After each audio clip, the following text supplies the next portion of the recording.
In today's video, we're going to recap all the action we saw at the NHL trade deadline, and I'm going to give you my opinion on who I think which teams are the biggest winners and biggest losers of all the deadline deals. We'll discuss all that coming up next.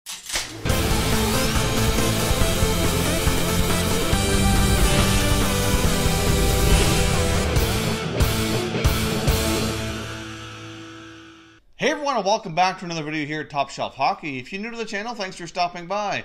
We review and discuss all 31 NHL teams, so if you're a huge hockey fan, consider subscribing and clicking the bell so you don't miss anything. So as I have been saying for weeks, I expected an incredibly busy NHL trade deadline, and they did not fail to deliver. Even leading up to the deadline, there was lots of other trades that took place, and then yesterday was an incredibly busy day with all kinds of action. We have a whole slew of videos posted over the last couple of days. If you missed out on any of the action, want a little bit more of an in-depth analysis on any of the specific trades. But for today, I want to talk about which teams I think did the best and made the best moves, and which teams kind of failed to deliver here at the deadline to make their teams better for the playoffs or to get better for the future and unload some unfavorable contracts or whatnot. So let's dive right in here. Now, obviously, the team that's probably the most busy and made the most acquisitions here, or at least on the grandest scale, was the Columbus Blue Jackets. They're certainly one of the deadline day winners, in my opinion, but they do have a lot of question marks moving forward as well. So I certainly put them as a winner, but a winner, I'm kind of cautious to say that myself. I'm not entirely convinced with all the moves they've made that they're suddenly a Stanley Cup contender. Obviously, they made a couple of separate acquisitions from the Ottawa Senators, acquiring top center iceman Matt Duchene, and then followed that up with an acquisition acquiring speedy winger Ryan Dzingel. Then yesterday morning, they made the first deal of the day, acquiring goaltender Keith Kincaid from the New Jersey Devils, and then they brought back defenseman Adam McQuaid from the New York Rangers. Now, McQuaid was actually originally drafted by the Blue Jackets, but had not played for them before he made the NHL, so he actually gets to go back to the team where he was drafted. Now, my only concern with all of these guys is that they're all pending unrestricted free agents. They gave up a lot to get them. They're now down to only 2 picks in the 2019 NHL draft. They have a 3rd round selection and a 7th, and that 7th rounder isn't actually even theirs. It was originally belonged to the Calgary Flames that they picked up in a separate trade. So really all of their own picks, they've traded all but 1, but they do have 2 for the 2019 draft. Of course, the Jackets already have Bobrovsky and Panarin that we've been discussing for weeks and what their future is going to hold. Will they remain with the club? Will they be traded? Obviously, the Blue Jackets decided to kind of go for it here and really go all in for an attempt to not only win the first playoff round in franchise history, but to really make a push here for a deep playoff run and try to get a Stanley Cup. While they have all these players on their roster, I still think with everything that's taken place, it's very, very unlikely that Bobrovsky or Panarin return next year. But if they can hold on to guys like Duchene and Dzingel, to a lesser extent McQuaid, they at least will be in a little bit better shape moving forward. But they really could have had an opportunity here to do things a little bit differently as well. There's certainly no guarantee they're going to keep the pending UFAs that they acquired here at the deadline. I mean, Adam McQuaid, in my opinion, is not really that much of a difference maker. But if you look at Duchene and Dzingel, Duchene is a difference maker, but he's also proven now twice in his career that he does not want to be part of teams that are kind of rebuilding. He's already done that once in Colorado. He was starting to go through it in Ottawa and wanted out. So if things don't unfold next year, going into next year, for the Blue Jackets, he very well might not want to re-sign. Hard to say. I can see Dzingel being more likely to stay longer term there. He does have ties to that state, so I can see that working out for him. Duchene, I'm not quite clear, but either way, if they lose Bobrovsky and Panarin like we thought all along, but this time they walk as free agents and they have Duchene and Dzingel in return, I'm not really sure that they're a better team. I mean, there's certainly a big hole in the net. They've got Korpisalo, they have Kincaid, who's a pending UFA. So, right now on paper, did they get better? Yes, they did. So I'm listing them as a winner. I don't see them as a Stanley Cup contender as of right now, especially after the big arms race we saw in the Western Conference. Plus, we get Tampa and some other teams that are still stronger, in my opinion, in the East. So the Columbus Blue Jackets to win the Stanley Cup are still, certainly by no means one of the top teams that are kind of favored to do that. But they certainly get better. They're taking a big gamble here, and we'll see what happens. But I'd love to hear your thoughts and the opinions in the comment section on the Columbus Blue Jackets. Do you see them as a Stanley Cup contender? Do you think they can at least win the first round of franchise history here? And do you think their gambles here will pay off with everything they've brought in, since everything is pending unrestricted free agents that they've acquired? Now, we saw a massive arms race in the Western Conference between the Winnipeg Jets, the Nashville Predators, and the Vegas Golden Knights, all making some pretty major moves here and really bulking up for a playoff run. It's going to be incredibly fun to watch. Getting started with the Winnipeg Jets, they acquired big center iceman Kevin Hayes, who's likely going to slot into that number 2 spot. But that number 2, number 3 lines, the way they're practicing today at least, there's not going to be a great deal of difference. That forward group is absolutely stacked. So I do like that acquisition by Winnipeg. They also get some depth on the blue line, getting Kislevic and Beaulieu, which is certainly good acquisitions as well. And of course, they traded Nick Petan, who wasn't getting any playing time, for Per Lindholm, and they also brought back Matt Hendricks. So overall, they got a little bit deeper on the blue line, a little bit deeper in the forward group. They gave Petan a fresh start in exchange for Lindholm, but the big one being Kevin Hayes. So I do think that the Winnipeg Jets have one of the deepest forward groups in the league. They have an all-star goaltender in Connor Hellebuck. They do have an injury concern with Josh Morrissey in the blue line, but he is expected to be back before the playoffs start. He should at least be able to get a few games in April before the playoffs, at least if everything goes well. So really, the Jets are still one of the teams favored to win the cup, and I do really like what they accomplished here on deadline day. Now, the Nashville Predators, like I said, they certainly kept up as well, acquiring Wayne Simmons. They also had a big trade with Minnesota, acquiring Mikael Granlund for Kevin Fiala. Of course, they had previously brought in Brian Boyle a little bit ahead of the deadline. So in my opinion, the Predators have really bulked up here, and I really like what they've added here as well. They certainly are a much stronger, more physical, grittier team with what they've added.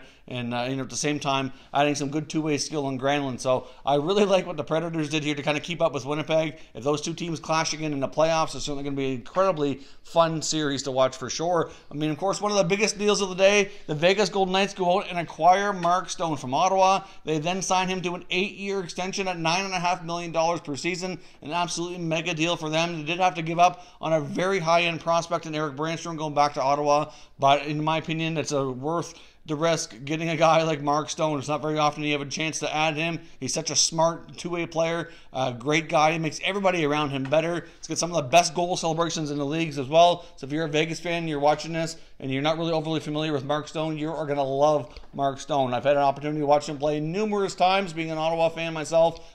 So yes, as a deadline day for me was not overly fun watching all these guys leave the Senators, but I'm kind of used to it at this point, being a fan for so long. It just seems like Ottawa Senators fans can have nice things, so obviously we're kind of used to that now. But Stone is certainly going to make Vegas better. He's an absolute guy. Like I said, he's the type of guy who makes everybody around him better. Terrific all-around player, and certainly going to be a massive addition to their top 6. So a very big move by Vegas. And with those 3 teams, like I said, in the big arms race in the Western Conference, it's certainly going to make things interesting. So I certainly classify them all as deadline day winners. And I also would throw the Sharks in there as well with the acquisition of Gustav Nyquist. That was kind of like a sneaky good move. Might not get as much attention as these other big trades, but he's having a heck of a season. He's going to fit in quite nicely. And that Sharks team is also pretty deep. If they can get some top quality goaltending from Jones and Aaron Dell down the stretch here like they're certainly capable of, that team's going to be very, very dangerous again heading into the playoffs.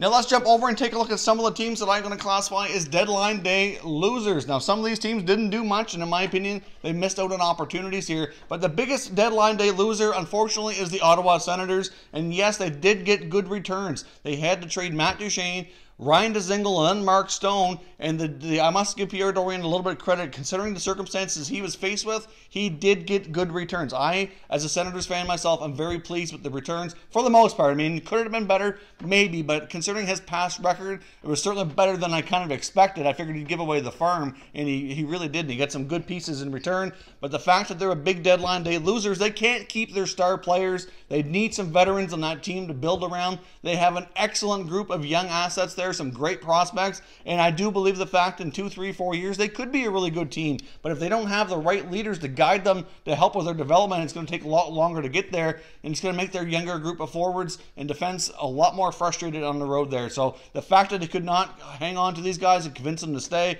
as part of the plan, this goes to show you how little confidence they have in ownership. And because of that, they are big-time losers and are going to be at the bottom of the league for at least a few more years here before they can get some their younger players able to step up and have enough experience to really make a big difference in that franchise.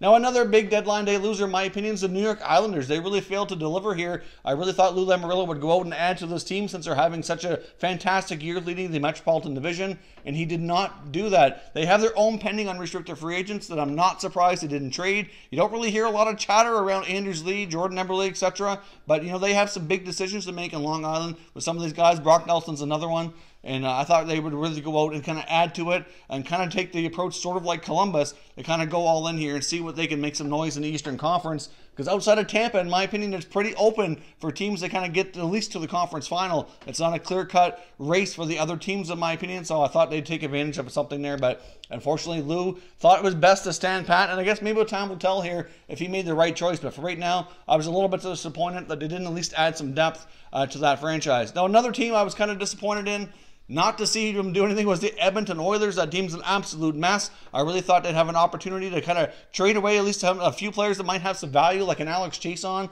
having a great season, a bit of a streaky scorer. But considering he came to camp on a professional tryout, earned himself another contract. He's done that for a couple years in a row. He did that with Washington last year, won a Stanley Cup. Then he went on to Edmonton, got himself a one-year deal, and is really scoring at a good rate. They probably could have got a decent draft pick for him, probably a second rounder in my opinion, maybe a third. They got a decent asset back though, and I was a little bit disappointed they didn't make at least some other moves with some guys that they know they likely won't bring back as well. And the last team I want to talk about is the deadline day loser is the Minnesota Wild. Paul Fenton's now been the general manager of that club since last offseason after Chuck Fletcher was let go. And it's been speculated for some time when he was going to kind of attack the core, change things up. They knew they likely weren't going to be a contender this year. They've been kind of hovering around the playoff spot, kind of in and out for a while. Right now, I'd guess that they're probably not going to make it. At least I don't have the confidence they can.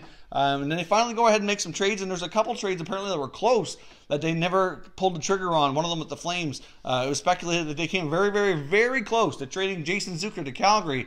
Now, I don't know what the return was, but they had talks apparently, and it kind of fell apart at the last minute. So I'm not sure what the sticking point was, but they came very close to trading Zucker. They traded Mikael Granlund for Kevin Fiala. Not a fan of that trade. I do understand the fact that they need to change things up here, but really, Granlund's only in his mid-20s. He's having a pretty solid year again. I don't think he's the guy you needed to trade. Getting Fiala, I mean, I like he's an exciting young player, but in my opinion, it's a downgrade. They previously traded Nino Niederreiter for Victor Rask. Did not like that deal as well. I know it's not really a deadline deal because it came ahead of it, a little ways out.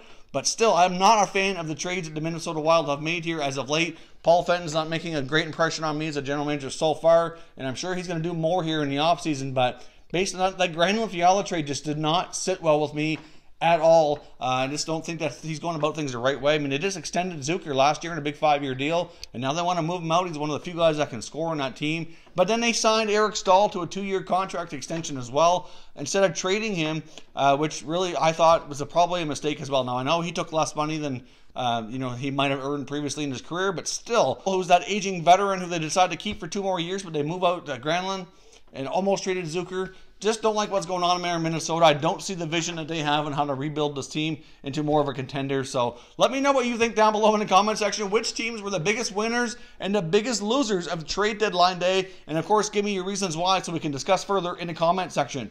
If you're new to the channel, I hope you consider subscribing. We cover all 31 NHL teams, and there is plenty of content here for all hockey fans to enjoy. So if you're new, hit that subscribe button and give this video a thumbs up before you go. I'd appreciate it if you did. As always, thank you very much for watching, everybody. We will catch you next time.